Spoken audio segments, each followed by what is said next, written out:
We're back into Nehemiah chapter 1, the last verse. Oh my God. The whirlpool is spinning around. Oh Lord, I pray. Please let your ear be attentive. We got a big prayer. I believe in dangerous. This guy is praying dangerous prayers. Dangerous to the powers of darkness. Dangerous to the carnal man. If you don't understand the carnal man, look at 1 Corinthians chapter 3. Right there at the beginning of the chapter, it'll give you an idea of who the carnal guy is. The end of chapter 2, beginning of chapter 3. Oh, dangerous prayer. And you know what? Nehemiah is not a carnal man. He's not a carnal believer. He's laying it all down on the line. Lord, I pray, please let your ear be attentive to the prayer of your servant, to the prayer of your servants who desire to fear your name, and let your servant prosper this day. And I pray, grant him mercy in the sight of this man. Who is this man? Who is this guy? He says, listen, God says, Nehemiah is saying to God, he says, all of this vision, this passion, this excitement, this risk that I am seeing, this vision that I have, he says, it's going to hinge on one guy out there. It's the king. His name is Artaxerxes, for I was the king's cupbearer.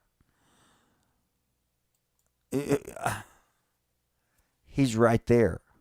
Here is what Webster says, cupbearer, an attendant of a prince or at a feast who conveys wine or other liquors to the guest, an officer of the king's household. What was the cupbearer all about? Let's see who else tells us. Let's see, you have Nave's Bible Dictionary. No, all he has is just some scriptures to go along with it. Here's what the International Standard Bible Encyclopedia says about it. It says, an officer of high rank at ancient oriental courts whose duty it was to serve the wine at the king's table. On account of the constant fear of plots and intrigues, a person must be regarded as thoroughly trustworthy to hold this position. He must guard against the poison in the king's cup and was sometimes required to swallow some of the wine before serving it.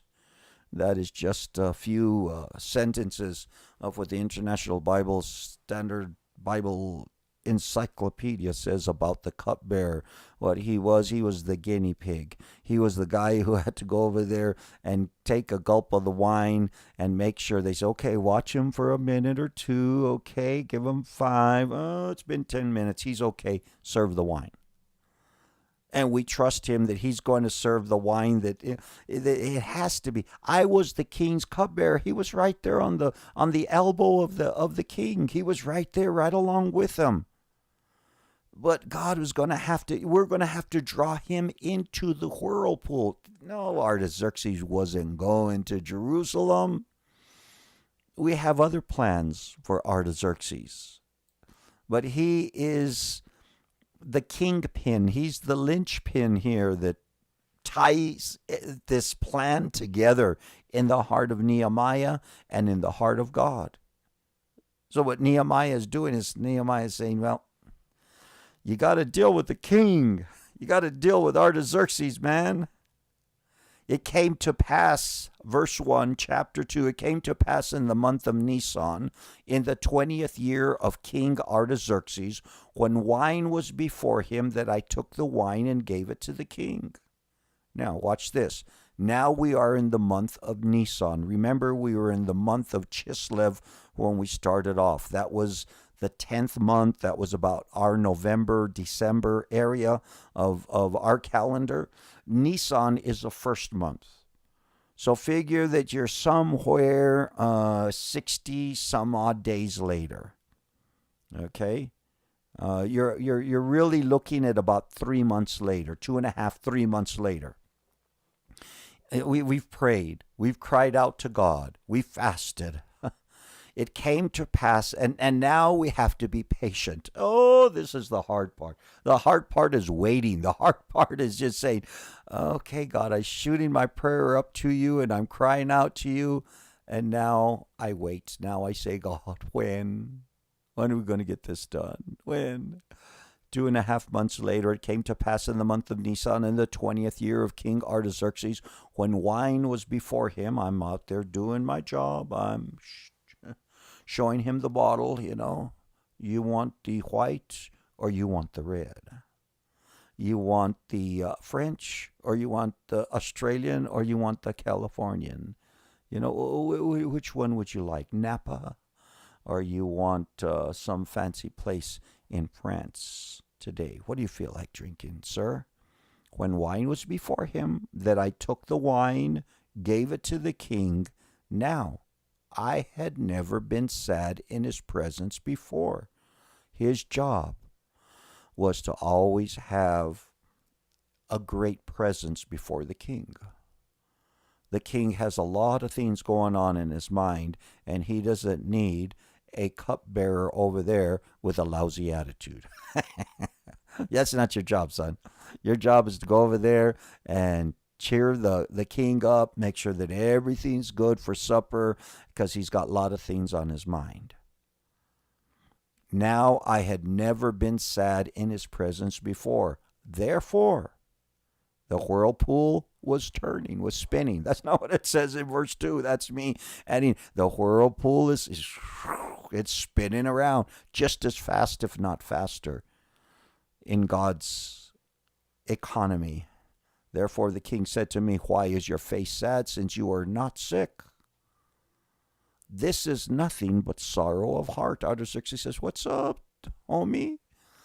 ¿Qué pasa, Nehemiah? What's going on, my friend? You've been with me for a long time. You've never been sad before.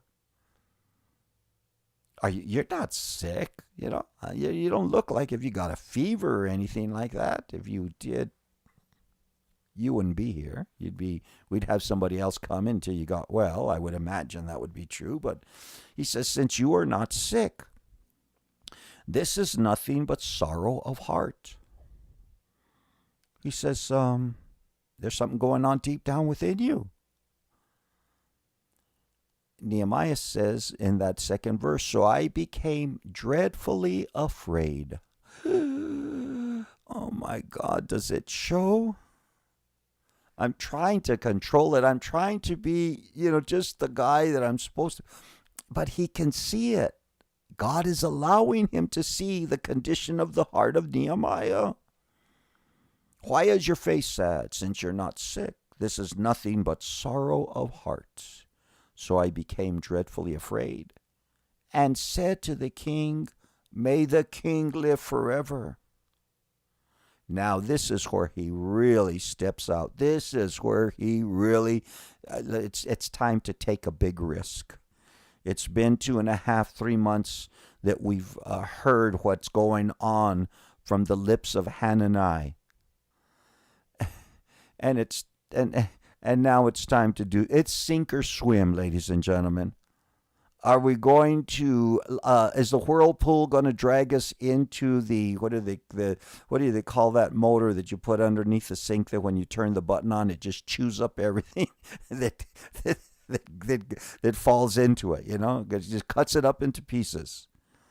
Is that where we're going, or is it going to shoot us out into the perfect will of God? Because we know what the will of God is. And this man here, God, and that's what he said at the end of chapter 1. You're going to have to deal with the king. We've been waiting for 2.5 months, and all of a sudden, lights are starting to click on. Gears are starting to mesh one with another. So I became dreadfully afraid and said to the king, may the king live forever. Why should my face not be sad when the city, the place of my father's tombs, lies waste, and its gates are burned with fire? Why should I be happy? Because I've heard the condition, the distress that they are in. my father's tombs, the place of my father's tombs lies waste, and its gates are burned with fire.